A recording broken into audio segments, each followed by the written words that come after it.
Welcome to Let's Play Rule the Waves 2 as France, starting in 1920. This is episode 82, and in the previous episode we had a lot of fun playing with these different battleship designs, and thank you so much for all the comments, the suggestions, and the voting. Regarding the voting, the winner is a draw between the Golem with its 20-inch guns. Some of you just like them big, don't you? And the Charlatois, for the sophistication of his name and because the general utility of a decent-sized battleship with a clear mission. I was slightly surprised by the Tour de Croisseur, which started off in the voting very, very well, falling away. I do have a little bit of a sweet spot for it. And I might well build a kind of Super Alaska to fulfill that role and see how that goes. And the poor old Monstreux kind of got caught, squeezed in between the Golem and the Charlatois. Thank you, everybody who took part in that voting. Here we are in January, and things are going pretty well. I've got a little bit of a monthly balance problem, which I'm going to have to solve by, let's just sort this by size, taking some of these recently updated ships which have fair crew quality and popping them into reserve. As you can see, that helps a lot. And just check the Chateau de Foy also has been, or is in reserve already. This is in reserve, active, and has obviously just been modernized, so I'll put that in reserve too. That helps most of the situation. Just check if there's anything else. And I put one more light cruiser into reserve. I've got some of my ships returning from various bits of foreign station, which will help a little bit. And I've got a lot under construction, a lot of remodeling with the fitting of SAMs, and in 1 or 2 months, most of those will come through. I've also got the new Charles de Gaulle under construction in Britain and a design study for an even bigger carrier, the Rhone, underway. Oh, I've also turned up the intelligence to high against Germany. I figured that Germany would be the best people to have a war with. We've only got 5 years before the end of the game. Germany is challenging with 15 battleships and battlecruisers and 11 carriers. They are essentially as strong as Britain, which has 14 and 11. We have 5 with some coming back and 6 carriers with a 7th building. So that will be fine. Obviously, America is too dominant, and Japan would certainly be a worthwhile target, but I'd have to build base facilities in Southeast Asia, and the whole long-range war thing might be quite awkward.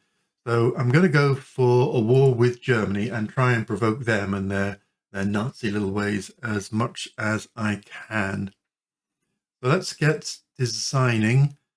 First of all, let's go for Charles Etoile and see what we come up with. So here is my Charlatois design. 57,000 tons of loveliness, 28 knots. I know that's on the slow side, but most of my battle fleet are 28 knots and my carriers, so I'm not too fussed with that. Unit machinery, naturally. 13-inch belts, 6-inch deck, 15 and 7 for the turrets. That will give them a immunity against 17-inch guns between 19 and 27,000. And with the extra turret top out to extreme range, and with the extra turret side down to about 16,000 or so. Reasonably happy with that. Obviously, more is always better. If I take it down to a 16-inch gun, which is most of the opposition, you can see an improvement on either side. But actually, the difference between 16 and 17 isn't vast. Torpedo defense 4, of course. 120 guns, rounds of ammunition. Obviously, it'd be nice to have more, but it's super heavy stuff. 6-inch dual-purpose auto-loading guns, along with some 4-inch dual-purpose guns. I could drop down the caliber from 6-inch to 5-inch and up the number of heavy guns, although Britain doesn't have an auto-loader, so actually by doing that, I still get the same number, and I've got less of a heavyweight broadside. The 16-inch guns go out to 15,000 yards, the 15-inch go to 14,000, and obviously the 6-inch do a lot more damage against destroyers closing in on that kind of range. The light AA is huge, and I've been able to nip back to France, install a couple of SAMs, come back to Britain, and the design is pretty happy with that.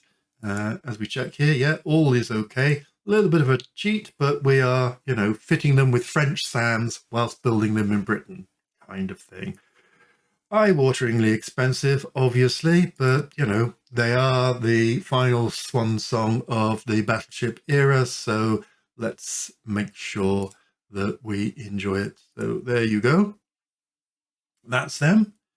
Next up, because I really liked the cruiser killer concept, I'm going to design one of them. Obviously, it'll have to be a battle cruiser rather than a heavy cruiser, because the game doesn't recognize the CB Alaska kind of thing. We're going to call it, I think, Ile de France. That's a nice French name, and weirdly, they've never used it. And I'm going to have a play with that, squish it down into something more Alaska-ish. So here's my design for the Ile de France, my cruiser killer. Comes in at 25,300 tons, speed of 33 knots. I would have preferred it to be 22, but I noticed that several of the German heavy cruisers can manage 33, so I wanted to be able to match them. A modest belt, kind of old-fashioned battlecruiser belt from before the First World War, of 7 inches and 2.5-inch deck. Against 12-inch guns, that offers almost no immunity whatsoever, but that's not the point. If I take these down to 10-inch, you'll see that my 7 inches will give immunity between 20 and 12,000 yards. Important to note here that the 10-inch guns have a maximum of 21,500 yards. If I bring up my 12s, they can shoot out to 27,000 yards. So I seriously outrange them, and that's kind of the point. Torpedo Defense 4, naturally. 12-inch guns, I could have had more, but obviously that would take the weight up. 120 rounds, obviously I'd like more, but that also takes the weight up. 24 5-inch dual-purpose guns for 12, which is the maximum at this kind of displacement, giving me a healthy 72. No name 117 Spore, he of his excellent British with no secondary batteries playthrough of Rule the Waves, pointed out that the battle generator likes to put ships with the heaviest anti-air with the carriers, and that's kind of the ship's role. So I'd love this to be with the carriers, and for the Charleroi to be in a separate battle force to give me some operational flexibility in battles. As much light anti-air as I can reasonably manage, and a couple of SAMs, because again, I've gone back to France to fit these French SAMs, but obviously the rest of the ship is being built in Britain because of the dual purpose and all that nonsense. So let's get them going too. And yeah, that feels reasonably good. Let's crack on and see if we can do anything to raise tensions at all. I'm expecting this year, after a war, not to include much tension activity. Oh, bring my funds into the red. That doesn't happen often. If you do that, usually you might lose a prestige point, but I'm not interested in prestige points. We've received praise for our submarines at last, and here comes some of our reconstructions. The Japanese would like to buy some stuff. By all means, we're not trying to provoke the Japanese. So yes, And the Rhone is ready for construction. So, yep, let's go to the build screen. We do need more carriers. So let's build one. Takes us back into negative again, but hopefully not for long. I might just pause the road just for one turn, just to build this funds back up a little bit. I want to upgrade the Tourville here to include at least one SAM. It's pretty tight on its displacement, so I can't increase to 2. I have to build it in Germany, who obviously I'm trying to annoy, but I think I can get away with it for 8 months whilst the upgrade is going through. It's improved its gun director as well as improving the SAM in the rear here. So I'm going to go ahead with that. If I built it in any other yard, it would go over its weight allowance. Germans seem to have much more efficient hull machinery technology going on. There's more ships coming back. Oh no. What now? The new Navy Secretary believes the destroyers are most important. He wants you to build at least 15 additional destroyers. I'm going to say no to that. Oh, it says no. I'm going to say yes, sir, but actually not do it. I don't think I need to do it.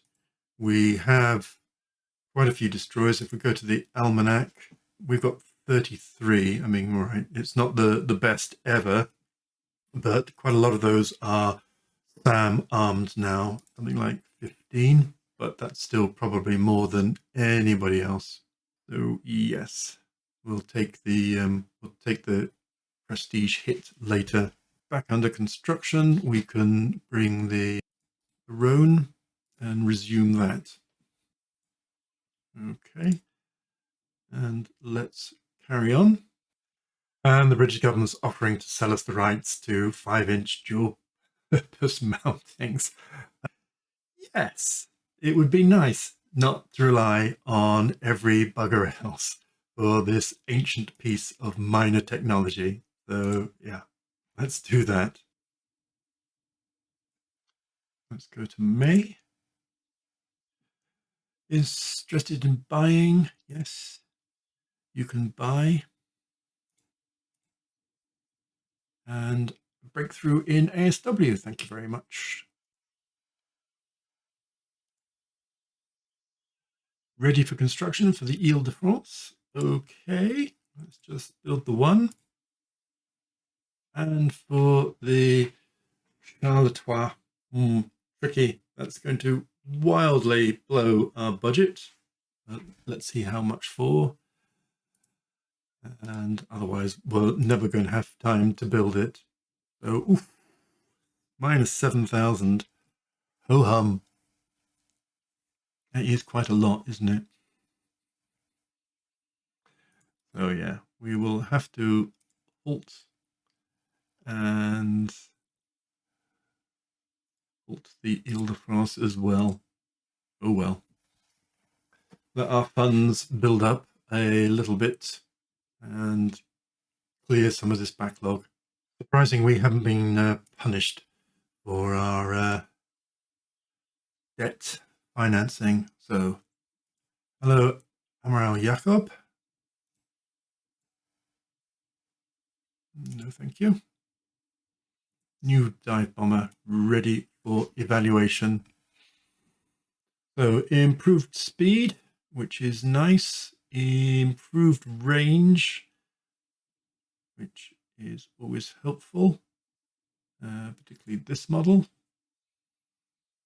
Similar bombs. Okay, let's have the Farman and a new medium bomber entered service. Pro-Japanese coup taking place in Borneo. Finally, they get the oil that they've always dreamed of. And there we go, into June.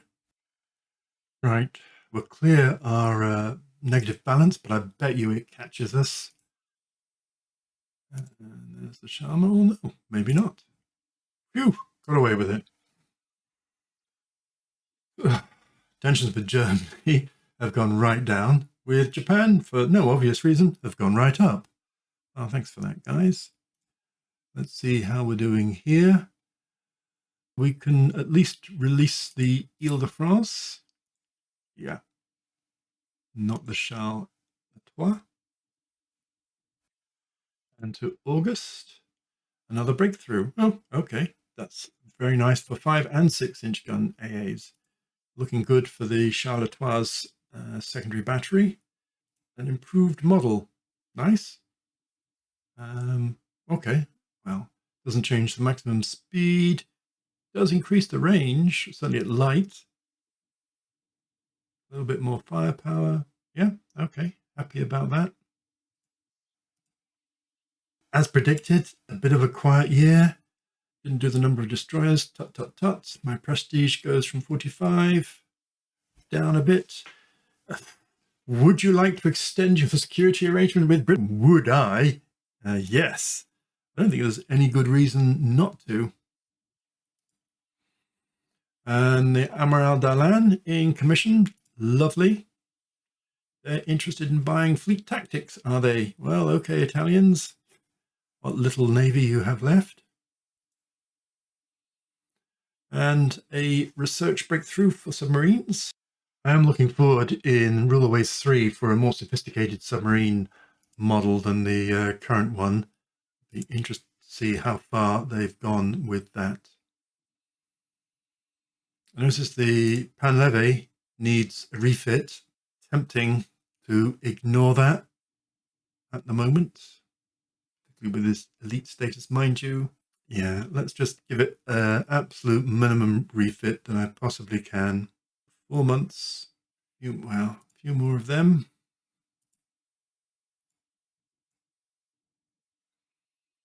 That seems fine. I really don't want to do anything other than get it in, get it out. Actually, let's see about these main guns. Or not. They're in casemates, so we're kind of just stuck with them. It is what it is. Oh, okay. Bit of better fire control. A lot better fire control. Okay, still 4 months. That's the thing. Oh, all right. I can improve them too. There they go.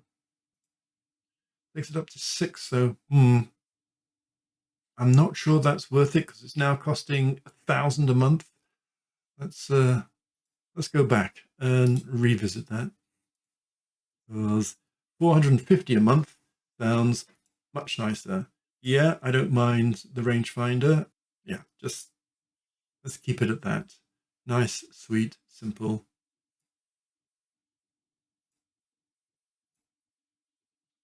There we go. And into October, so that's the Tourville back. Excellent. Appears to see a naval rearmament. The Emperor asks your advice. We should condemn the adventurous policy. It's really pushing me into a war with Japan. On the one hand, I don't want a war with Japan. On the other hand, I do want a war. So if that's the way the game is wanting to do it, then that's fine. It will give me more budget, a lot more tension, a bit of prestige. Prestige went down 4 for failing the destroyer thing. Not that I'm particularly minded. Now, that certainly helped the budget, which means I can go in here and release the Charles Trois, and I've still got some extra left over, which was really nice. 1 Charles Trois, 1 Ile de France, 3 carriers in, well, 2 in building, 1 in refit. I'm pretty happy with that, and it's starting to build my funds back up again, having gone into the red by quite a lot. What to do with a 1,000 budget? The one thing I can do with the 1,200 is build a couple more epées, but the epées are a few years old, so I'm just looking at configuring it into this Massue class, upping the 4-inch guns, which are light for a destroyer, up into 5-inch guns, and the number of rounds up to 175. The director is still only at advanced. No secondaries, a few torpedoes because you have to have some, and of course a tiny amount of AA with 2 directors. The FA only have 1, and of course the all-important SAM. So I think I'm reasonably happy with that. So let's click OK and let that take a month to develop. The improved tension with Japan increasing the yearly budget has really helped. Expenses have for most of the year been running around 40,000 level, and now we're able to afford 47,000. So thank you, Japan, for that, if nothing else. Okay, yes, you go, Führer. And the Germans are allocating more money to their navy. So yeah, let's go to the build screen and build a couple of these Massus, modified epées. Happy with that.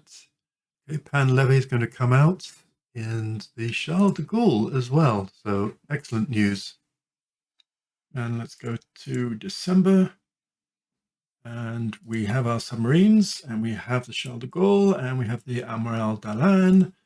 So that's all excellent. Another round of fighting has broken out in the Balkans. Oh, you Balkans. It's deplorable. Of course, we're going to blame Germany. So let's get in there. The belligerent speech doesn't seem to have done anything for tensions particularly. Let's say no, but yes, that is something.